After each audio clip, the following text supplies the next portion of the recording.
Welcome back. My name is Jan and I'm the Chunky Jeweler. And today we are casting a ring in Delfclay using my nifty little, I don't know what to call it, cylinder set. And I will show you in detail how that works. And then right at the end of the video, I would also tell you when they're available if you're interested. You might not be, you might have your own printer and you'd be able to download those files for free. Busy working on the link for that on my website, but enough of that. There's more information around that at the end of the video, so be sure to check that out. Let's get into it. These are all the tools we will be needing for today's project, and I'll put links down in the description. Very important, we do need our Delfclay. This is a fresh batch, and what you want to do is, once you receive it or when you're ready to start working with it, is just take a ruler and just chop it and get it all nice and fine and spread out, because that helps with the molding of the piece that you want to make. Once you are satisfied with the clay consistency and it's nice and fine and there's no more lumpy bits, we are ready to start packing the mold. It is crucial that you check your ring size before you get started, because you'll need to know the exact ring size before you start packing your mold. Because you need to choose a corresponding cylinder set. Be sure that the corresponding drum fits snugly inside your ring, because this could hinder the casting process if it didn't fit properly. Once you are satisfied with the chosen drum, we are ready to start packing. Let's move back over to our Delfclay and then we can start the packing process. So be sure when you take your mold to use this end first, bottom down. Then you'll place your half drum in first. Make sure it's nice and straight. It doesn't need to align with the hole, but I just normally do that. Once that in with a flat side down, you start packing your clay. And this process, take it slow and easy, because you don't need to be in a hurry, because you don't want that inside half drum to move. And just hammer it nice and fairly tight, not too tight. You don't need to, it doesn't need to be like a cement consistency. You just want it to be nice and sturdy on the inside without it just falling out when you turn the mold around.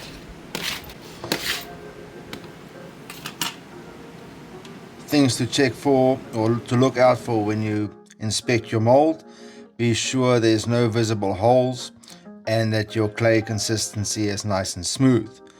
And especially underneath the drum bit, you'll notice that the consistency of the clay is very smooth and even, and that's what you're looking for. So place the ring on the corresponding drum and then firmly press it into the clay. Try and keep your hands steady. You don't want any shaky movements, because once it's in there, that'll form your new ring. Crucial, also use a little bit of talcum powder. That just avoids the clay sticking, the second part of the mold sticking to the first part of the mold. Now you can place your second half on there, and be sure to make sure that everything aligns properly. That is very important, because when you remove the mold, you need to line those bits up again in order to get your mold or the metal poured evenly.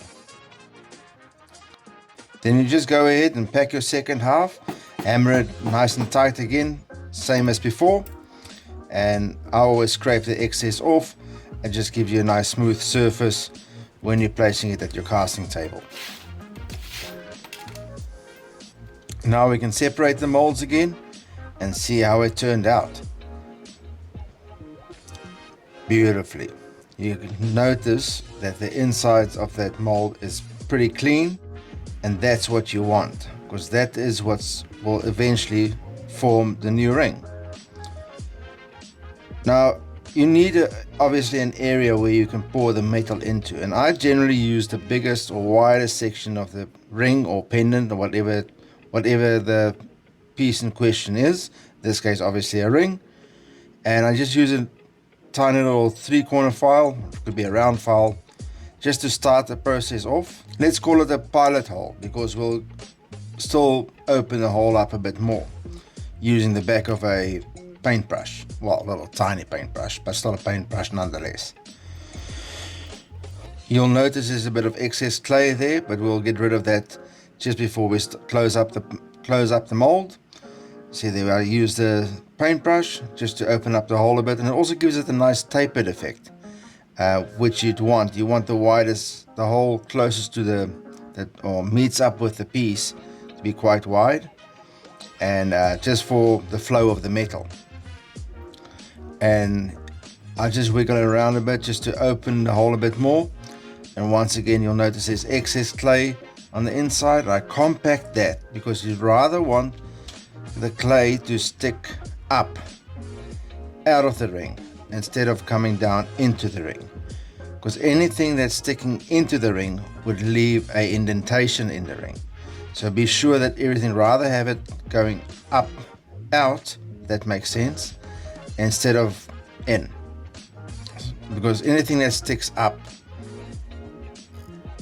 well, let's put it this way, that's concaved in the clay, you can file away. Anything that's convex, it's a hole, will form a hole or an indentation, and that's more difficult to repair after metal has been poured.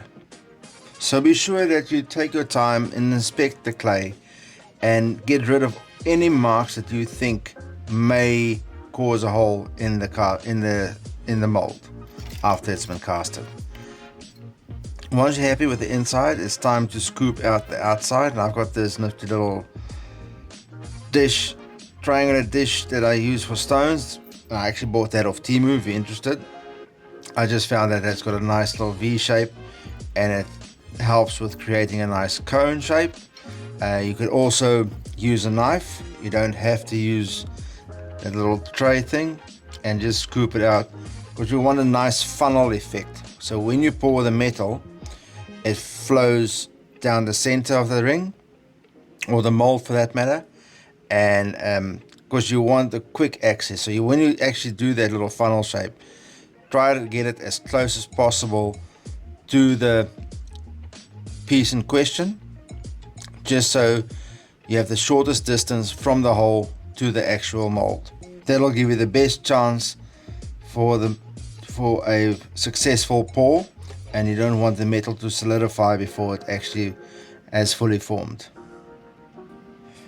So now I'm just sure to check everything, make sure there's no bits sticking into the ring, because remember, this is the negative mold, so everything sticking up would make a hole into your ring. So just doing a last minute check, making sure everything is ready.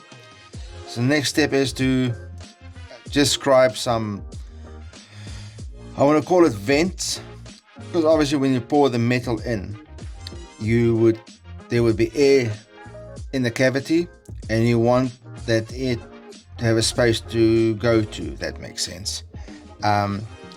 So the metal will press the air into those little vents. Some people do little holes and everything all the way through. I don't think that's necessary, because you want a little bit of back pressure, but you want that air to escape somewhere. So I just do little vents, usually little cross sections, just to allow that air to escape, but still give a bit of back pressure for the metal to form properly, or at least to allow the metal to form properly.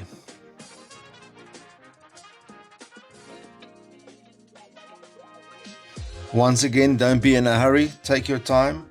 The more time you spend doing this, the less time you'll have to spend on cleaning up your piece.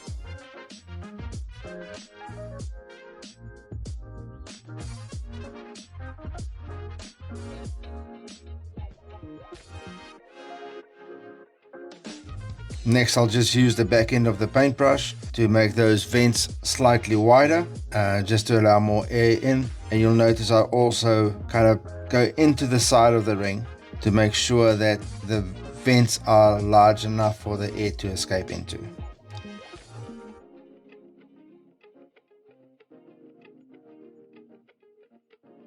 Once you are happy with the way your mold looks and you think it's clean enough, it's now time to use the outer cylinder bit, well, combined with the inner cylinder, to make the crucial little piece, and that's a little cylinder that's going to fit into that half moon shape of the mold for the shank to form around. So just pack the outer cylinder ever so lightly. You don't have to compact it too much, otherwise it gets a bit tricky to remove it from the cylinder, and use the inner cylinder to compress the clay.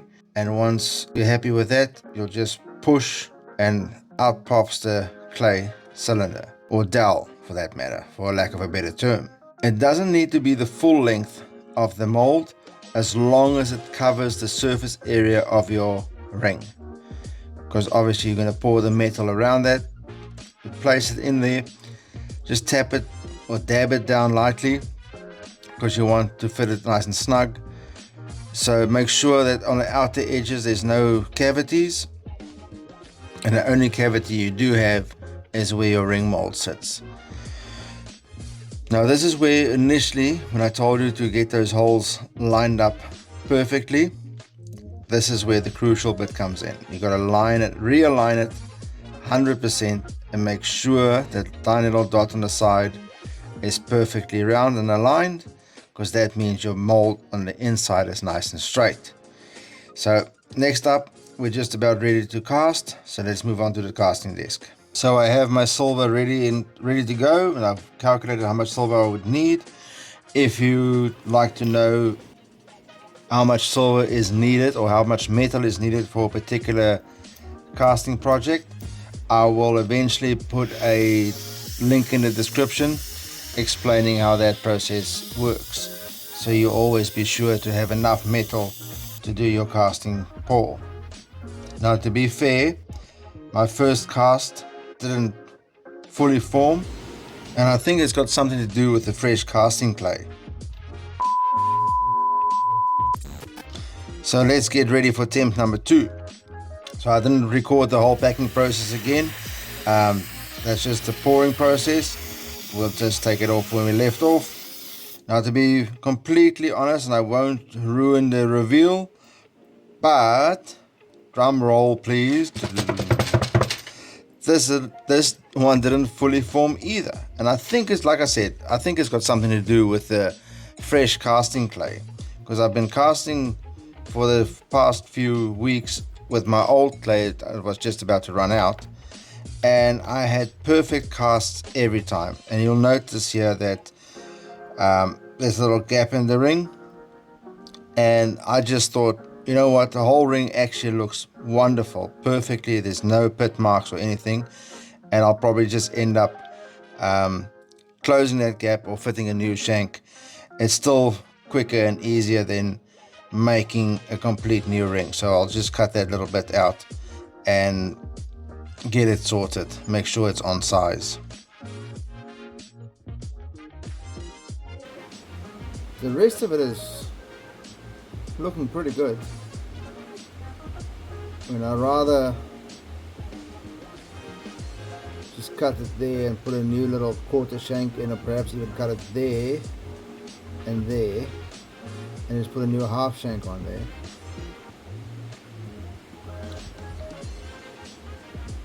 And it's fairly clean and smooth,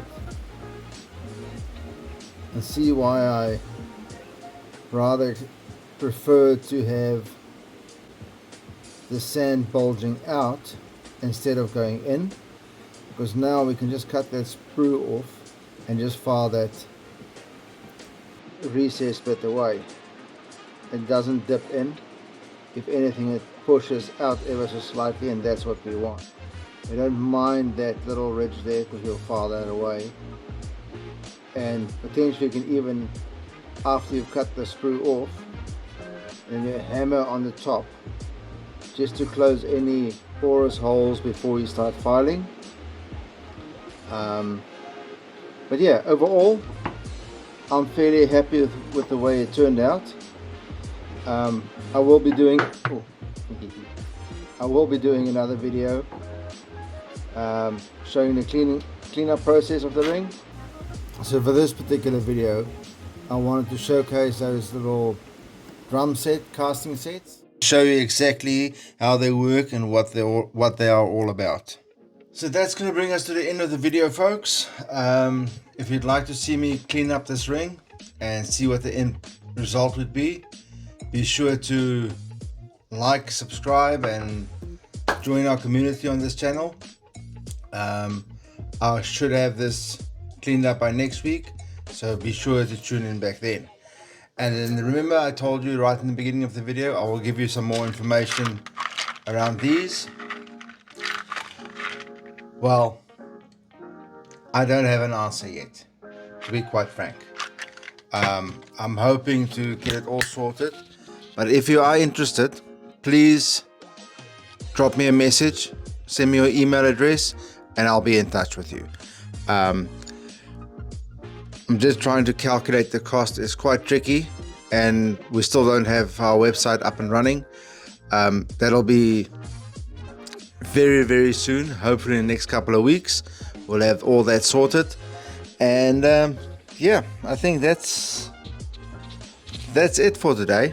So if you learned something, and if you find this kind of content useful, please smash that like button, subscribe to the channel as I've asked before. I've got big things planned for the new year. I still have a couple of posts out before the new year comes around. I'm hoping to do a nice Christmas special and for you guys to meet the family, because as of 2025 I think everyone's going to be on board. It's going to be interesting. I'll showcase Zander and my wife Kalinda.